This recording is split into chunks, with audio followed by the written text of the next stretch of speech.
वरिष्ठ नेता, कांग्रेस पार्टी के वरिष्ठ नेता, विपक्षी दल के वरिष्ठ नेता, हमारे प्यारे कार्यकर्ता,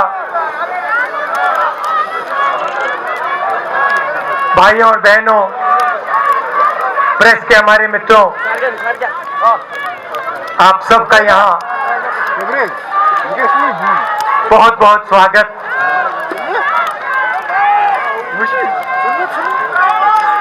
आप आज यहाँ बर्फ में खड़े हैं, मगर आप में से किसी को सर्दी नहीं लग रही।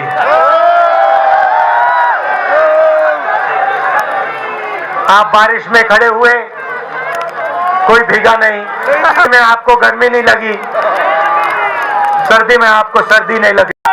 मैं कन्याकुमारी से चलना शुरुआत की और पूरे देश में हम पैदल चले।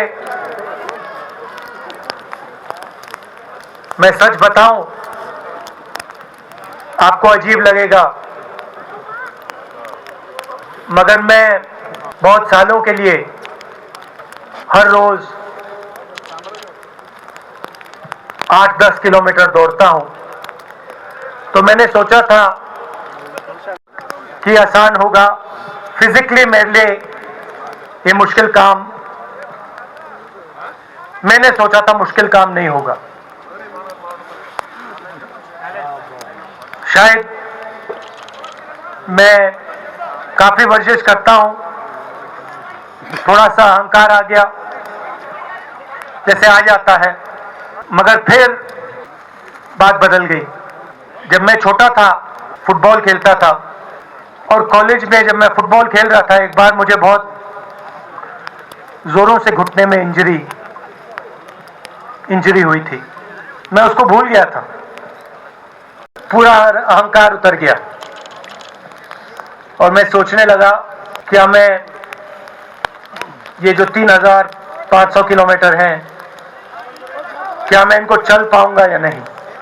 जो मैंने सोचा था आसान काम होगा, वो काफी मुश्किल हो गया।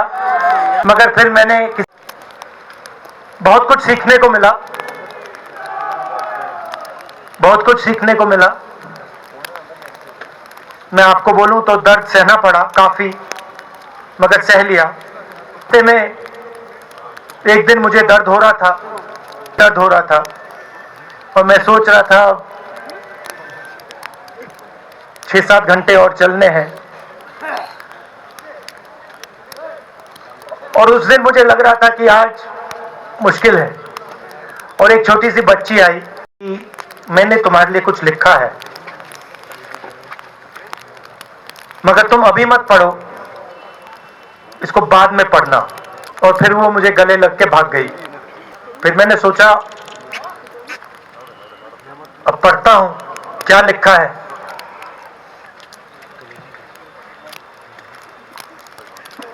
तो उसने लिखा था कि मुझे दिख रहा है कि आपके घुटने में दर्द है, क्योंकि आप जब उस पैर पे वजन डालते हो तो आपके चेहरे पे दिखता है कि दर्द है। मगर मैं आपको बताना चाहती हूं कि मैं आपके साथ कन्याकुमारी नहीं चल सकती हूं, क्योंकि मेरे माता पिता नहीं चलने दे रहे हैं। मगर मैं दिल में आपके साथ, आपके साइड में चल रही हूं, क्योंकि मैं जानती हूं कि आप अपने लिए नहीं चल रहे हो, आप मेरे लिए चल रहे हो और आप मेरे भविष्य के लिए चल रहे हो। और उसी सेकंड में, पता नहीं अजीब सी बात है, उसी सेकंड मेरा दर्द उस दिन के लिए गायब हो गया। दूसरी बात, मैं चल रहा था और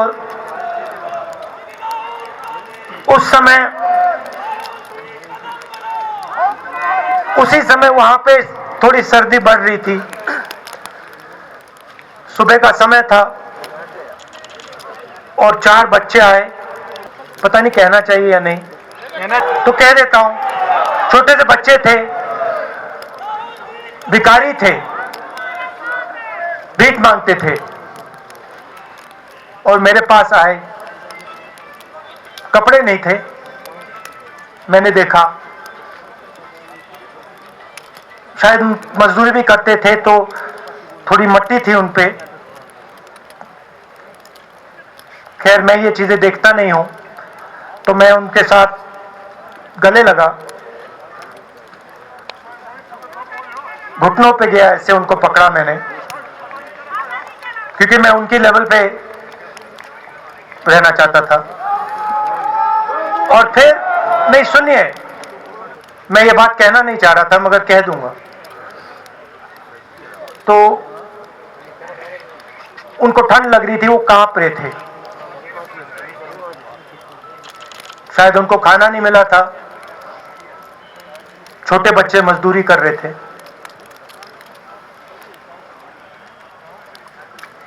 तो मैंने सोचा कि अब अगर ये स्वेटर नहीं पहनते हैं, अगर ये जैकेट नहीं पहन रहे हैं, तो मुझे भी नहीं पहनना चाहिए। मगर मैं झिझका क्यों आपको बताना चाहता हूं, मैं झिझका क्यों आपको बताना चाहता हूं। जब मैंने ये खत्म किया, मैं चल रहा था, तो हमारे साथ एक व्यक्ति थे, उन्होंने मुझे मेरे कान में बोला, राहुल जी, ये बच्चे गंदे हैं, इनके पास आपको ऐसे जाना नहीं चाहिए। तो मैंने उनसे कहा, वो आपसे और मुझसे दोनों से साफ है। तो देश में कभी कभी ये विचारधारा दिखाई दे जाती है। बहुत सारी महिलाएं इमोशनल थी, मुझसे मिलकर रो रही थी, मगर उसमें बहुत सारी ऐसी भी महिलाएं थी जिन्होंने मुझे बोला कि उनके साथ बलात्कार हुआ है, उनको किसी ने मोलेस्ट किया है, उनके किसी रिश्तेदार ने उनको मोलेस्ट किया है। और जब मैं उनसे बोलता था, बहन मैं पुलिस को बताऊं, तो मुझे कहती थी, राहुल जी पुलिस को मत बताइए, हम चाहते हैं कि आपको ये बात मालूम हो, मगर पुलिस को मत बताइए, हमारा और भी नुकसान हो जाएगा। तो ये हमारी देश की सच्चाई है। ऐसी बहुत सारी और मैं कहानियां आपको बता सकता हूं।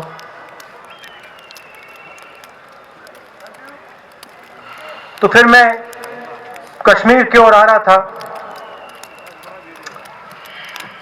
और मैं सोच रहा था कि इसी रास्ते पे मैं कहीं भी रह लूं, वो एक इमारत होती है, वो घर नहीं होता है। घर मेरे लिए एक सोच है, एक जीने का तरीका है। आप कश्मीरियत कहते हो, उसको मैं अपना घर मानता हूं। अब ये कश्मीरियत है क्या? ये जो शिव जी की सोच है एक तरफ, और थोड़ी सी गहराई में जाएंगे तो उसको शून्यता कहा जा सकता है। अपने आप पर, अपने अहंकार पर, अपने विचारों पर आक्रमण करना, और दूसरी तरफ इस्लाम में जिसको शून्यता यहां कहा जाता है, वहां फना कहा जाता है। सोच वही है। इस्लाम में फना का मतलब अपने ऊपर आक्रमण, अपनी सोच पर आक्रमण, जो हम अपना किला बना देते हैं कि मैं ये हूं। मगर आखिरी जो 4 दिन हैं कश्मीर में, आपको गाड़ी से जाना चाहिए। वेणुगोपाल जी ने मुझे कहा पहले, और जो ऑर्गेनाइज कर रहे थे उन्होंने कहा, 3-4 दिन पहले एडमिनिस्ट्रेशन ने कहा कि देखिए, शायद डराने के लिए, कि देखिए अगर आप पैदल चलेंगे तो आपके ऊपर ग्रेनेड फेंका जाएगा। तो मैंने सोचा, नहीं सुनिए, मैंने सोचा कि ऐसे करते हैं, मैं अपने घर वापस जा रहा हूं, 4 दिन पैदल चलूंगा, अपने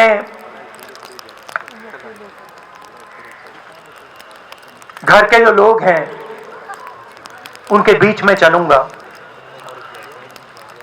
और मैंने सोचा कि जो मुझसे नफरत करते हैं उनको क्यों ना मैं एक मौका दूं कि मेरी सफेद शर्ट का रंग बदल दें, लाल कर दें।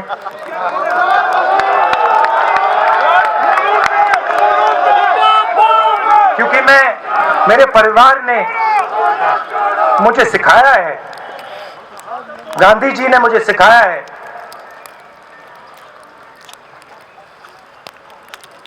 कि अगर जीना है तो डरे बिना जीना है, नहीं तो जीना नहीं है। तो मैंने मौका दिया, मैंने कहा मैं 4 दिन चलूंगा, बदल दो टी शर्ट का रंग, लाल कर दो, देखी जाएगी। मगर जो मैंने सोचा था कि उन्होंने, उन सब ने मुझे अपना माना, और प्यार से बच्चों ने, बुजुर्गों ने आंसुओं से मेरा यहां स्वागत किया। मैं अब जम्मू कश्मीर के लोगों से, और जो यहां हमारे सेना के लोग काम करते हैं, सीआरपीएफ के लोग काम करते हैं, उनको मैं कुछ कहना चाहता हूं। सबको, जम्मू कश्मीर के युवाओं को, बच्चों को, माताओं को, सबको, सीआरपीएफ के, बीएसएफ के, आर्मी के जवानों को, उनके परिवारों को, उनके बच्चों को मैं कहना चाहता हूं, देखिए मैं हिंसा को समझता हूं, मैंने हिंसा सही है, देखी है।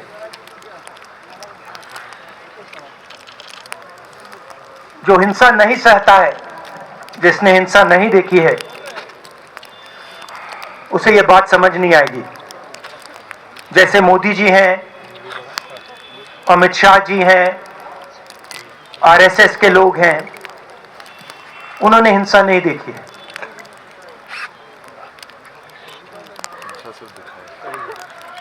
डरते हैं, नहीं डरते हैं, देखिए डरते हैं। यहां पे हम 4 दिन पैदल चले, मैं आपको गारंटी देके कह सकता हूं कि बीजेपी का कोई नेता ऐसे नहीं चल सकता।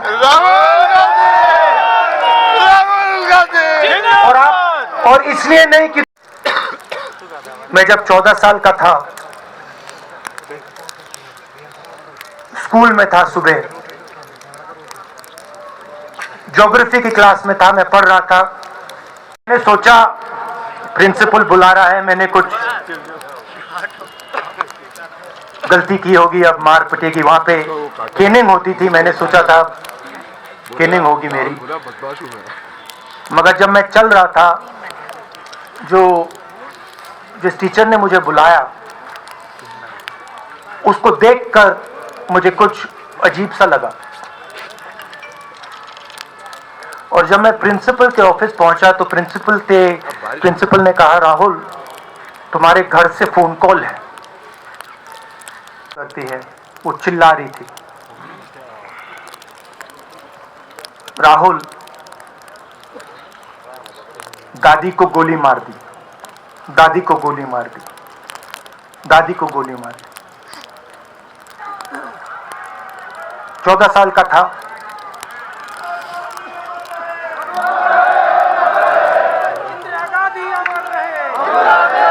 देखिए, ये जो मैं कह रहा हूं, ये जो मैं कह रहा हूं, ये जो मैं अभी कह रहा हूं, ये बात प्रधानमंत्री को नहीं समझ आएगी, ये बात अमित शाह जी को नहीं समझ आएगी, ये बात डोवल जी को भी नहीं समझ आएगी, मगर ये बात कश्मीर के लोगों को समझ आएगी, ये बात सीआरपीएफ के लोगों को समझ आएगी, ये बात आर्मी के लोगों को समझ आएगी, उनके परिवारों को समझ आएगी। तो उन्होंने मुझे कहा, नाम ओंगमू है उसका, उसने कहा दादी को गोली लग गई, दादी को गोली लग गई। और फिर मुझे गाड़ी में वापस ले गए, प्रियंका को मैंने स्कूल से उठाया, मैं वापस गए और फिर मैंने वो जगह देखी जहां मेरी दादी का खून था। पापा आए, माँ आई, माँ बिल्कुल हिल गई थी, बोल नहीं पा रही थी। फिर क्या हुआ, आप सबके लिए टेलीफोन है, ये हमारे लिए सिर्फ टेलीफोन नहीं है।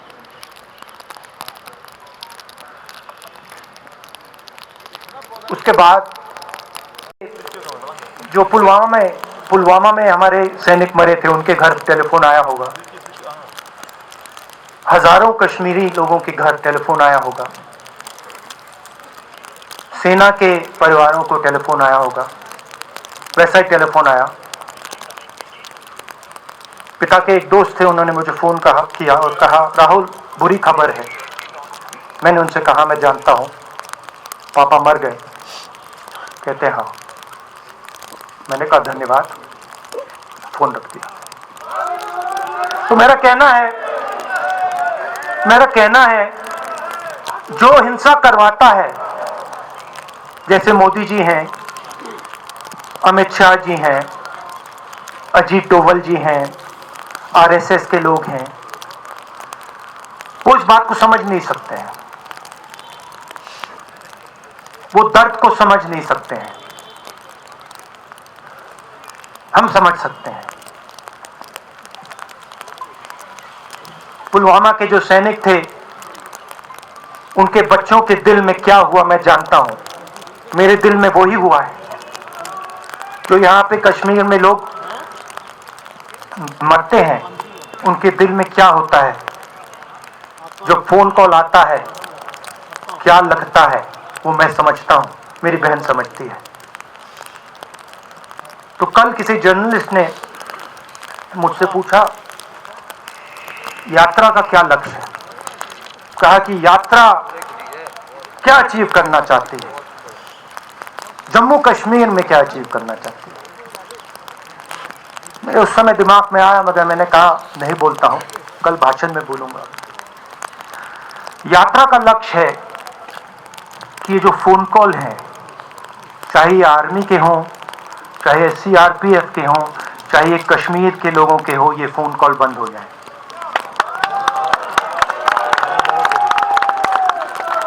कि ये फोन कॉल किसी बच्चे को, किसी मां को, किसी बेटे को ना लेना पड़े। मेरा लक्ष्य ये जो फोन कॉल हैं, इनको बंद करने का है।